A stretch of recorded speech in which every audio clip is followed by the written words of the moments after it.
ሰላም ሰላም የተወደዳችሁ ቤተሰቦቼ እንደምን ሰነበታችሁ? ደህና ናችሁ ወይስ? እህታችሁ ሰናይት ነኝ ከሰኒቲው ማለት ነው።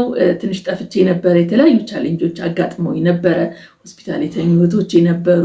ሆኖም ግን በድል ተጠናቋል። እግዚአብሔር የተመሰገነ ይሁን። ሆኖም ሌሎቹም ጓደኞቼ በዙሪያ ያሉ የአገልግሎት አጋሮቼ እነሱም ደግሞ በተለያየ ቻሌንጅ ነው እያለፉ ያሉ። ስለዚህ እንደዚህ አይነት ነገር ሀፕን ሲያደርግ ሀሳቦች አይሰበሰቡላችሁም ወይንም ወደ እናንተ መጥቶ ሀሳብን ለመግለጽ ከባድ ይሆናል። ዩቲዩብን ከባድ የሚያደርገው አንደኛው ይሄ ነው፣ የአእምሮ ስራ ስለሆነ ማለት ነው። በዚህ ምክንያት ትንሽ ጠፋ ብያለሁ። ሆኖም ዛሬ እግዚአብሔር ረድቶኝ መጥቻለሁ ማለት ነው።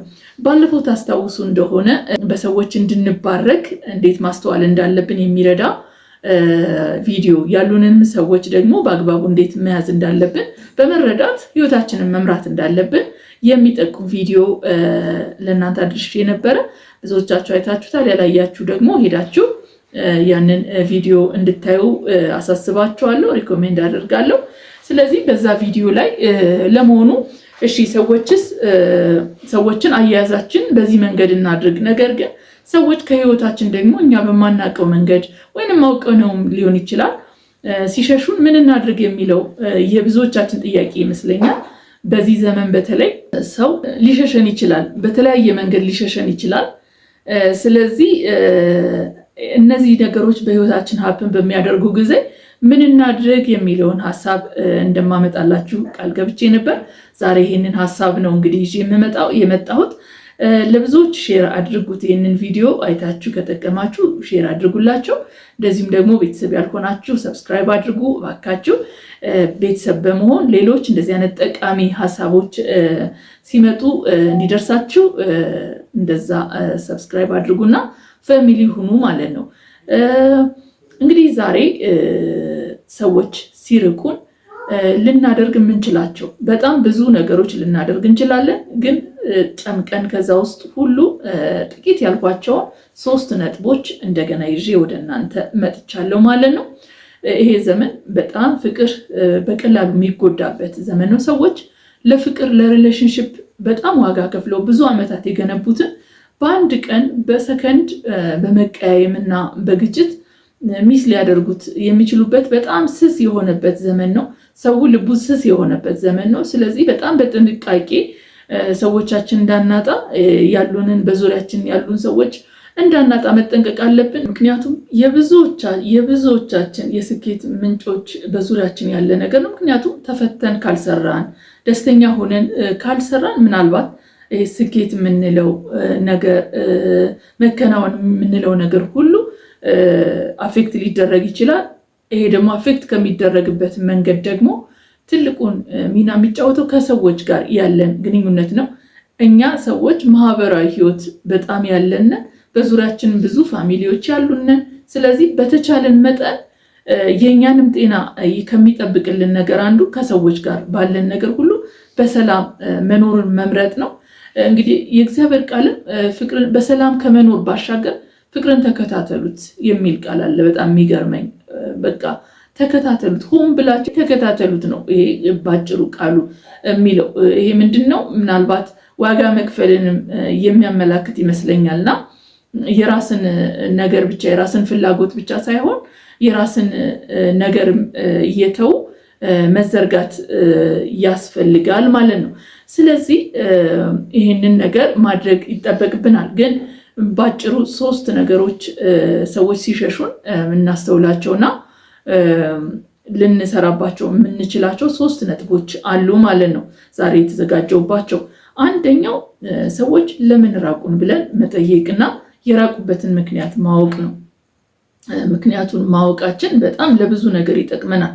ሰዎች በተለያየ መንገድ ሊሸሹን ሊርቁን ይችላሉ። እኛ ሳናውቅ አስቀይመናቸው ሊሆን ይችላል፣ ወይንም ሆን ብለንም አስቀይመናቸው ሊሆን ይችላል። ሳንመቻቸው የቀረናቸው የህይወት አቋም ኖሮን ሊሆን ይችላል።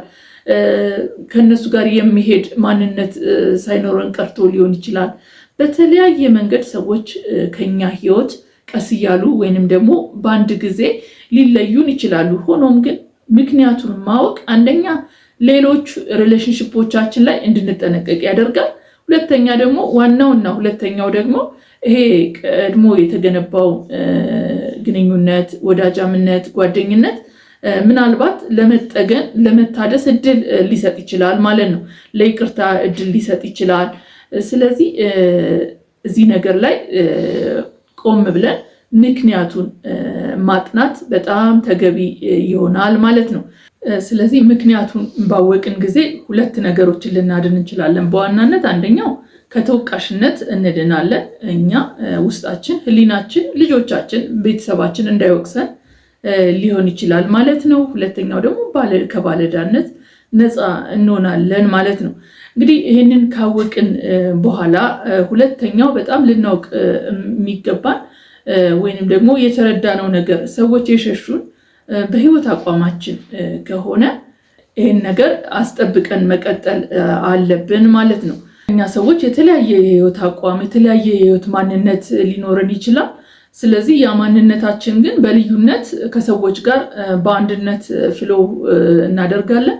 ሆኖም አንዳንድ ሰዎች ግን ይህንን አቋማችንን እንድንቀይር ማንነታችን እንድንለውጥ የሚያደርግ ፍላጎት ሊኖራቸው ይችላል። በዚህ ምክንያት ሊሸሹን ይችላሉ ማለት ነው። ሆኖም ግን የአቋም ሰው መሆን በጣም ይጠቅመናል። ኢቭን ለዛ ለወዳጃችን በዙሪያችን ላለ ሰው አንደኛው ትልቁ የኛ ምሳሌነት የህይወት ምሳሌነታችን የአቋም ሰው መሆናችን ነው። ያ ተንሸራታች ማንነት ሲኖረን ወላዋይ ማንነት ሲኖረን አቋማችንን በቶሎ የመቀየርና ከነፈሰው ጋር የምንነፍስ የነሱን የሚበላቸው ጋር ሄደን ልናክላቸው የሚፈልግ ማንነት ሲኖረን ብዙ ለህይወታችን በጣም ጠንቅ ነው የሚሆነው ማለት ነው። ቋሚ የሆነ ስሜት እንዳይኖረን፣ ቋሚ የሆነ ስር የሚሰድ ጓደኝነት እንዳይኖረን በጣም ተጽዕኖ ያደርጋል ማለት ነው። ይልቁንም ግን ሰዎች የራቁን በአቋማችን ምክንያት ከሆነ ልንኮራ ይገባል። ያንን ልዩነት ጠብቀን ያው እንደ ሌላው ጊዜ ወዳጃምነታችን፣ አብሮ መሳቅ መጫወታችን፣ አብሮ ቪዥንን መወያየታችን፣ አብሮ መብላት መጠጣታችን ቀርቶ ግን በሰላም መለያየት ሊኖር ይችላል ማለት ነው።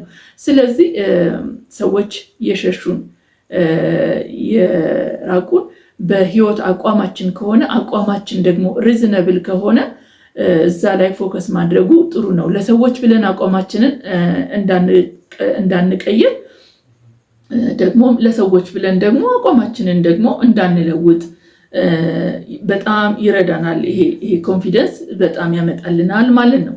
ብዙ ጊዜ ስለ ሪሌሽንሽፕ፣ ስለ ወዳጃምነት፣ ስለ ጓደኝነት ስናነሳ በእርግጥ መሆን ያለበት በጣም እነዚህ ነገሮች ከግምት ውስጥ ከገቡ በኋላ ነው ግንኙነቱ ሊገነባ የሚችለው ማለት ነው።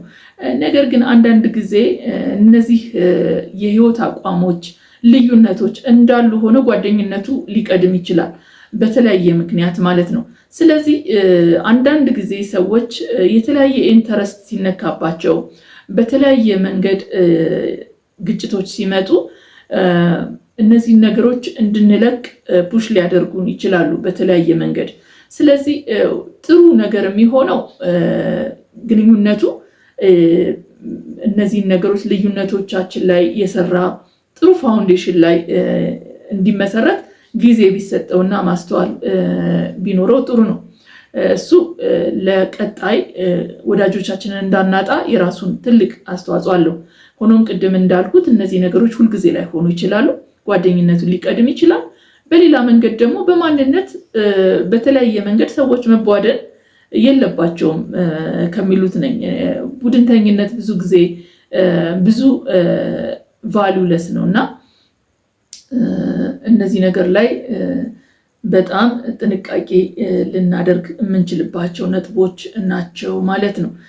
ስለዚህ ሆነም ቀረም ግን ሰዎች በህይወት አቋማችን ከሸሹ እሰየው፣ ያንን ዓላማችንን አሳውቀን ህይወትን መቀጠልና ከኛ ጋር ተመሳሳይ የሆኑ የህይወት አቋም ያላቸው ወይንም ደግሞ ተመሳሳይም ባይሆን የሚቀበሉን አክሴፕት አድርገው የሚቀጥሉ ጀርኒያችንን የሚቀላቀሉና በመደጋገፍ በሀሳብ በመረዳዳት በወዳጃምነት የሚቀጥሉ ሌሎች ሰዎች ወደ ህይወታችን እስከሚመጡ ድረስ በትዕግስት እና በደስታ ላይፍን መምራት ትልቅ ጥበብ ነው ማለት ነው። እዛ ነገር ላይ ስቲክ አድርጎ ወደ ግጭት ወደ ጸብ መሄድ ልክ አይደለም ማለት ነው። እንግዲህ ሶስተኛው አሁን ያነሳሳሁት ነው። ሶስተኛው ልናደርግ የምንችለው ነጥብ ቅድም ምክንያቱን እንወቅ ብያችሁ ነበረ። ሰዎች የራቁን በእኛ ምክንያት ከሆነ አንደኛ ራሳችንን ክፍት ማድረግ፣ ለመመለስ፣ ለመስተካከል፣ ይቅርታ ለመጠየቅ፣ እንደገና እድሉን ለመሞከር ራሳችንን ክፍት ማድረግ፣ ዋጋ መክፈል ሊኖርብን ይችላል። ጊዜ ወስደን እንደገና ራሳችንን ገምግመን ራሳችንን አይተን ሰው ራሱን እንደማስተካከል በጣም ጥሩ ነገር የለም ማለት ሰዎችን ከማስተካከል ይልቅ ራሳችንን ማስተካከል በጣም ጥሩ ነገርም ነው። ዋጋም ብዙ ዋጋም ያለው ነው። ብዙ ስራም የሚፈልግ ነገር ነው። ሰው በተፈጥሯችን ራሳችንን ለማስተካከል ዳተኞች ነን። ሲጀመርም ማመን ይጠይቃል። እኔ ጥፋተኛ ነኝ፣ እኔ በዚህ ነገር ላይ ኃላፊነትን ወስዳለሁ ብሎ ኃላፊነት ለመውሰድ ያን ያክል እንትን አይደለንም። ስለዚህ ከዚህ የተነሳ ብዙ እንሳሳታለን ማለት ነው እና ይሄ መሆን እንደሌለበት አድቫይዝ አደርጋለሁ። ስለዚህ ምክንያቱን ካወቅን እና ምክንያቱ ደግሞ እኛው ከሆነ ሶስተኛው ነጥብ ለማስተካከል የይቅርታ ሰው በመሆናችን ብዙ ጤናችንን እንጠብቃለን። ብዙ የምናስተካክላቸው ነገሮች ይኖራሉ። ብዙ ተጠቃሚ የምንሆነው እኛው ነን። ስለዚህ ለዚህ ነገር ዋጋ እንከፍላለን ማለት ነው። ስለዚህ እነዚህን በማድረግ ሶስት ነገሮችን በማድረግ ሰዎች አንደኛ ከኛ እንዳይርቁ፣ ስለመታጀብ ስለተለያየ ነገር አይደለም እምላችሁ፣ ግን በህይወታችን የተለያዩ ካሪየሮች አሉን። እነዛ ካሪየሮቻችንን ጠብቀን ጥሩ ሌጋሲ ፈጥረን በሰዎች ልብ ውስጥ ጥሩ ነገር ፈጥረን ለማለፍ እነዚህ የህይወት አቋሞቻችን ይረዱናል። እንደው ዝም ብለን ለሰው ምንም ጣጣ የለኝም የምንል ሰዎች ከሆነ በጣም ብዙ ጊዜ እንደዚህ አይነት ሰዎች በጣም ልበ ጠንካሮች ናቸው። አንዳንድ ጊዜ ሰዎች ፍቅራቸው የት ይደርሳል የተባሉ ሰዎች ሲለያዩ በቃ በጣም በሚያሳዝን ሁኔታ ነው የሚለያዩት። በጣም ያስፈራል። ግን ያለፉበትን ነገር ቢያስታውሱ ስላለፉባቸው ስለ ፍቅር ጊዜያቶቻቸው ብለው እንደገና ነገሮችን ለማስተካከል ቢሞክሩ ጥሩ ነው እና እንግዲህ በዋናነት ግን ሰው በማንነቱ በአቋሙ እና ደግሞ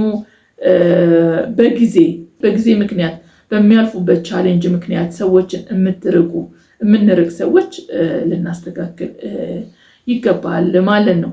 ሰዎች በተለያየ መንገድ ያልፋሉ። በዛ ምክንያት ግን እኛ ስንሸሻቸው ነገሩ ያስተዛዝባል። ሌላ ጊዜ ሲመጣ ሌላ ዘመን ሲመጣላቸውና እነዛ ያደከሟቸው ነገሮች ሲስተካከሉ እኛው መልሰን ልናፍር እንችላለን ማለት ነው። ስለዚህ ግምት ውስጥ እንዳንገባ፣ ትዝብት ውስጥ እንዳንገባ እንደ ቲፕ የሚሆንልኝ በተቻለ መጠን ከወዳጆቻችን ጋር እየተጎዳንም ቢሆን ወዳጅነታችንን ጠብቀን ብንቀጥል በጣም ጥሩ ነው። እግዚአብሔር የሚፈልገው የሚወደው ነገር ነው እና ይህንን በማድረግ እንግዲህ ያለንን የሰው ሀብት ልንጠብቅ እንችላለን ማለት ነው። እንግዲህ ሪሌሽንሽፕ ትልቁ ቅድም እንዳልኩት የህይወት ትልቁ ስኬት ስለሆነና ምንም ነገር ሰራን ብንል ህይወታችን በዛ ዙሪያ ስለሚያጠነጥን የጤና ሁኔታችን ምን ቢሆን አፌክት የሚደረገው ከሪሌሽንሽፖች የተነሳ ስለሆነ እነዚህ ነገሮች ላይ መስራታችን በጣም ጠቃሚ ስለሆነ ነው እንግዲህ ይህንን ጉዳይ ክሪቲካሊ የማስበው ማለት ነው። ለዛሬ ይዤላችሁ የመጣሁት ሀሳብ ይሄን ነበረ። እንግዲህ እንደጠቀማችሁ ተስፋ አደርጋለሁ። ሰኒ ቲዩብን ሰብስክራይብ አድርጉ፣ ቤተሰብ ሁኑ፣ ሼር አድርጉ፣ ላይክ አድርጉ። አብራችሁ ለነበራችሁ በጣም አመሰግናለሁ። ሰላም ሁኑ።